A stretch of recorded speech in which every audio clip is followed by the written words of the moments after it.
Hello everybody and welcome to Decepticasts, episode 12, part 2. This is going to be a 1v1 game, also user submitted of course, as this is an even episode. Part 3, just a preview, is going to be non-Dawn of War 2. It's going to have to do with a Bunch of Heroes, which is a game, just bought this last week. Just want to do a quick little review of it. Yeah. So, also, I should say that Bob number 2 from part 1 was G-Pipe. I took a look at his Steam profile and checked aliases. So, yes, sorry G-Pipe, sorry, I did not check that beforehand. Alright, so let's get to player introductions. In the blue corner, we have Muerte, who is playing the Apothecary, and his opponent, Boris Mistral, playing the Lictor Alpha. So we're going to get them underway here. Actually, Boris' paint job is pretty hilariously eye-jarring there. He's got sort of a magenta with a metallic green and gold. He looks like, did you ever have those crayons when you were little that had all different types of wax melted together in like a swirly stick? That's kind of what his nids look like.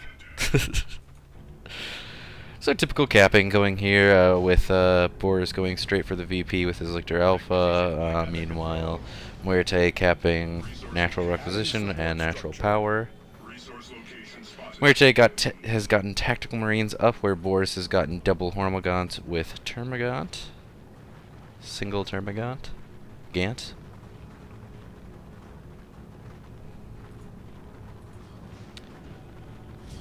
Looks like those Termagants are going to go for that middle power node, while this Lictor Alpha is stealthing in to see what's going on blue side. And well, he's going to find these Tactical Marines and charge right in.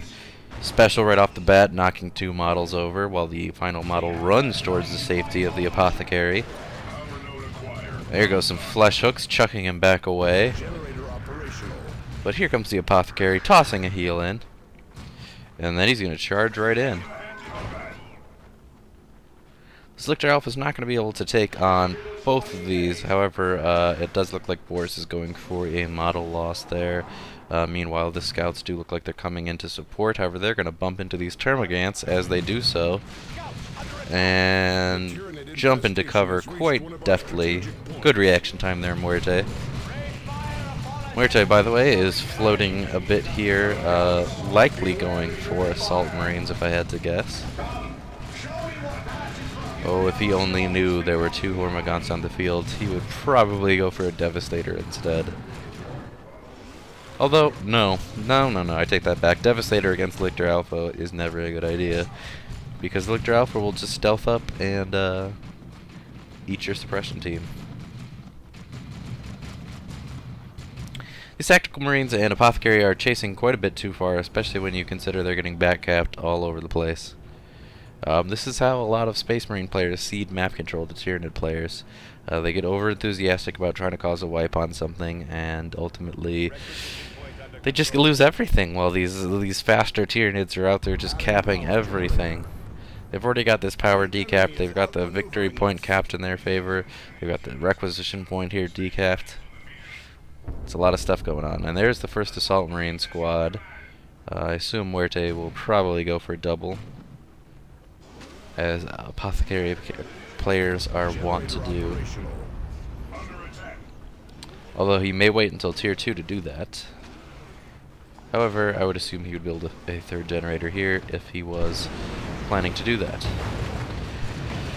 ASMs jump in only to have the Hormagaunts retreat away immediately. And they're going to get out of there with 3 models to spare. Bump into the scouts, but scouts are busy on a queued up capping path. Meanwhile, these Hormagaunts having to get away from these attacks. Little known thing that I may have mentioned in another video, but should mention again. Tactical Marines unupgraded can beat an unupgraded Hormagaunt squad in melee. If you didn't know that as an SM player, that's a good thing to know. Ooh, nice flesh hooks going off on the Apothecary, chucking him into the middle of those Termagants. However, in come the ASMs. Beautiful streams of smoke behind them as they leap. Now a warrior brood up for Boars, going to provide synapse to those Hormagaunts, give them the advantage over both the tactical marines, and the power melee on the warrior is going to wreck these ASMs. However, with the apothecary there, they shouldn't do too badly. Tax now being used to recap while the scouts idle. Not necessarily the best choice there. Scouts are quite capable of capping just about everything. It does look like he's going for tier 2 there. He did finally build that generator. He was just floating for the sake of floating. Or perhaps because he just did not notice. He did buy Mastercrafted Bolter for his apothecary and is now also getting purification vials. Not necessarily bad choices. Point blank purification vial there, forcing a mass retreat out of Boars. Purification vials are quite effective against Tyranids, of course, but oh, there's the shotguns. Shotguns, I was about to say, on scouts are also quite effective. He's also getting the sergeant, however. So his tier 1 is becoming extremely power heavy, where Boris has only spent the, 25 for feeder tendrils, the 30, and the 30 for warrior brood. So he's spent about 55 power, while Muerte has spent 45 plus, I believe that's 25 also, so 70 plus 15 plus 25.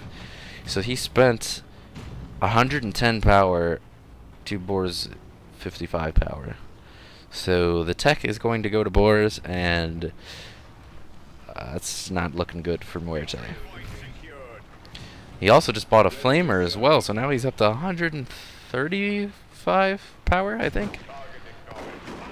Now all the upgrades are going down for the Hormagaunts. I assume we'll soon see Crippling Poison as well. Purification Vials are doing quite nicely against that one Hormagaunt squad that stayed in too long. However, the other one is able to force off these scouts. Did not see a shotgun blast there, oddly. Would have expected to.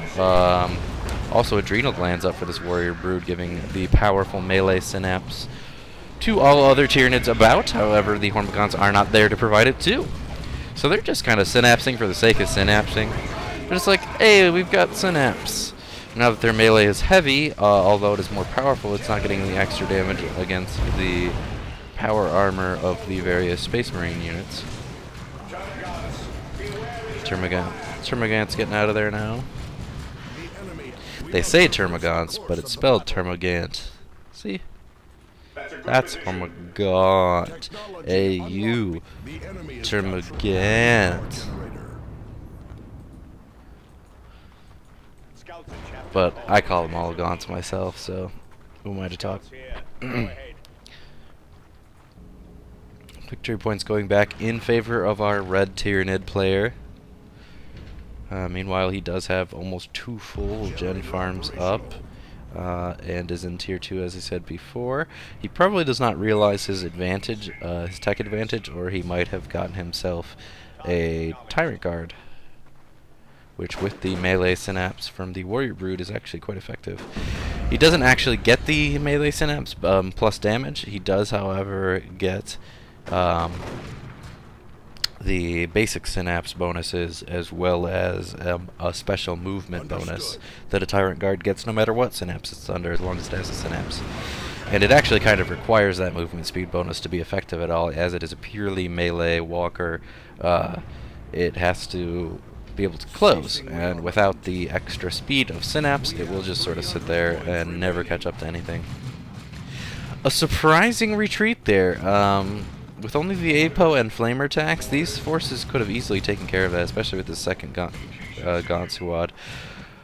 Muerte is now in tier 2, so the tech advantage for Boars is somewhat lost. However, he's floating enough to go to tier 3 right now, and indeed he is. Razorback is coming up.